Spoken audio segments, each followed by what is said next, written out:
Indonesia memiliki banyak advokat atau pengacara yang telah menunjukkan keahliannya dan dedikasi mereka dalam menegakkan hukum dan keadilan di tanah air. Profesi advokat di Indonesia merupakan salah satu pilar penting dalam sistem peradilan yang membantu menjaga keseimbangan dan memberikan perlindungan hukum bagi setiap individu. Dengan berbagai latar belakang pendidikan dan pengalaman, para advokat ini bekerja keras untuk membela hak-hak klien mereka, baik di ranah pidana maupun perdata. Selain itu, mereka juga berperan dalam memberikan edukasi hukum kepada masyarakat luas, membantu mereka memahami hak dan kewajiban mereka di mata hukum. Para advokat Indonesia tidak hanya berperan dalam menangani kasus-kasus di peradilan, tetapi juga sering terlibat dalam berbagai kegiatan sosial dan kemanusiaan. Mereka menjadi suara bagi mereka yang tertindas dan kurang mampu, berjuang melawan ketidakadilan dan pelanggaran hak asasi manusia. Banyak advokat ternama yang telah menangani kasus-kasus besar dan sensasional yang menarik perhatian publik, menunjukkan keberanian dan komitmen mereka terhadap keadilan. Dalam menjalankan profesinya, para advokat ini menjunjung tinggi etika dan profesionalisme serta terus berupaya untuk memberikan kontribusi positif bagi perkembangan hukum di Indonesia. Berikut ini adalah 10 pengacara berdarah Batak terkemuka yang kerap menarik perhatian. Pertama, Hotman Paris Hutapea. Hotman Paris Hutapea merupakan salah satu pengacara kondang di Indonesia. Lahir di Laguboti, Sumatera Utara pada 20 Oktober 1959. Pada riwayat pendidikannya, Hotman menempuh pendidikan sarjana di Fakultas Hukum Universitas Katolik, Parahyangan, dan lulus pada tahun 1981.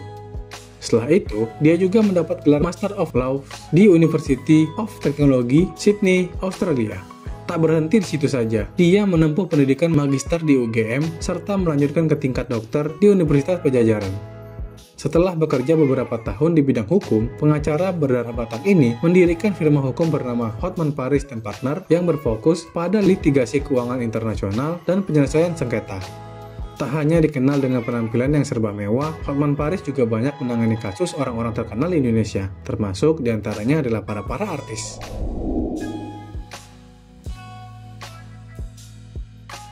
Dua, Hotma Sitompul. Hotma juga tidak kalah hebat namanya di dunia hukum Indonesia.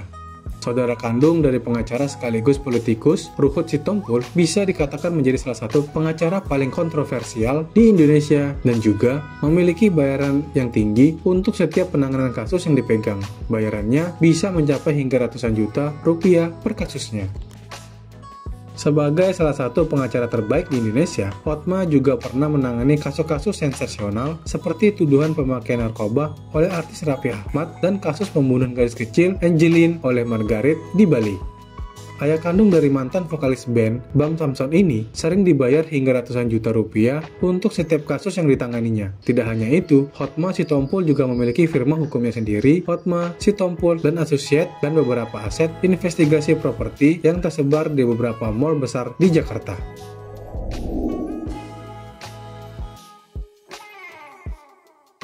Tiga, Otto Hasibuan.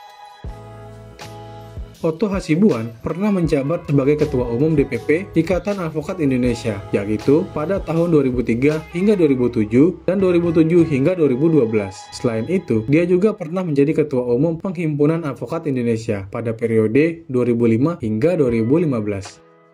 Pada Oktober 2014, Otto mendapat gelar Profesor Kehormatan dari Universitas Jayabaya atas jasanya menegakkan hukum dan keadilan selama 32 tahun menjadi advokat.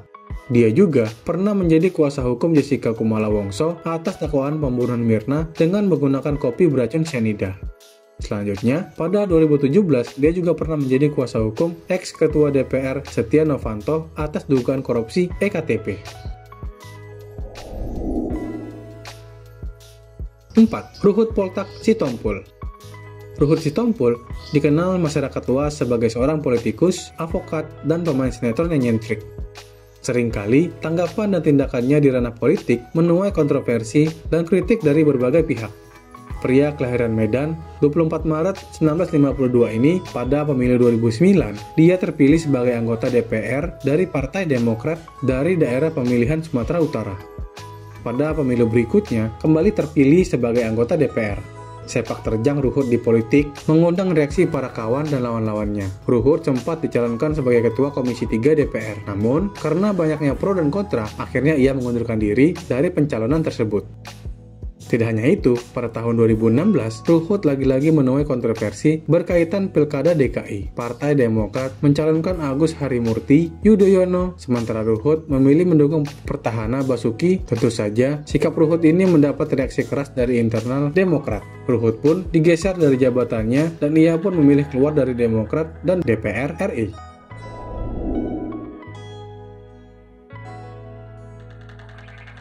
5. Luhut MP Pangaribuan.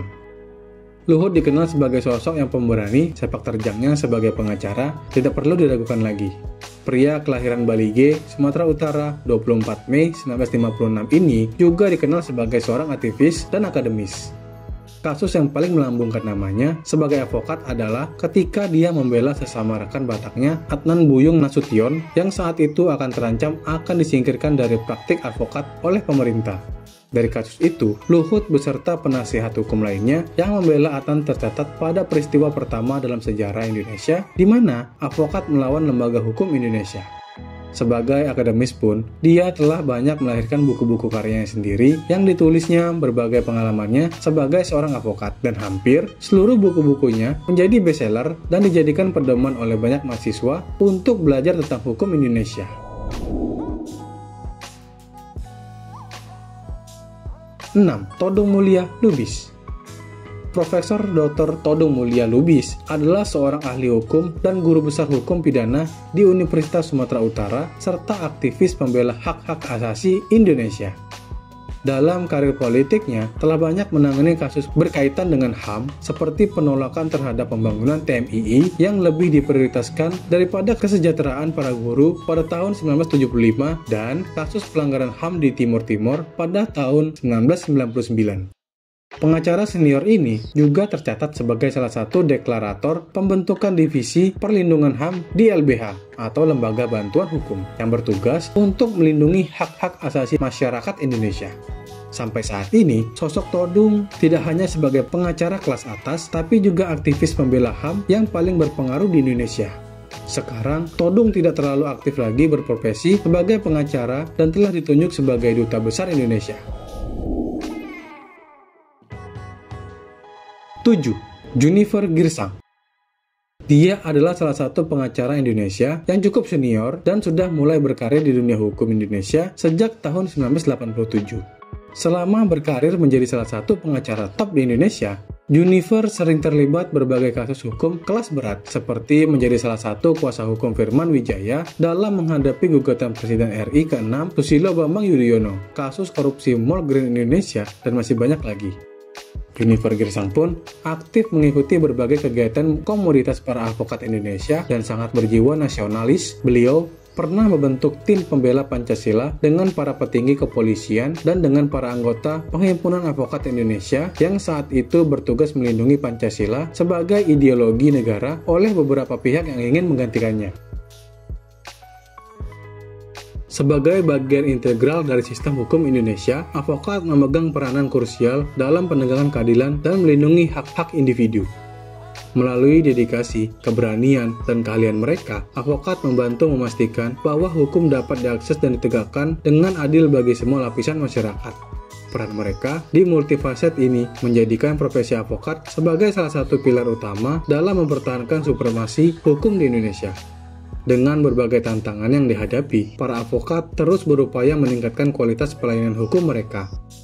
Melalui pendidikan berkelanjutan, kolaborasi dengan berbagai pemangku kepentingan, serta komitmen terhadap prinsip-prinsip etika dan profesionalisme, mereka berkontribusi secara signifikan dalam membantu masa depan hukum Indonesia.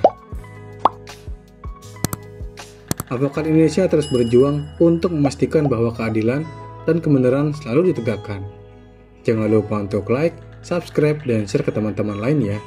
Sampai jumpa di video berikutnya.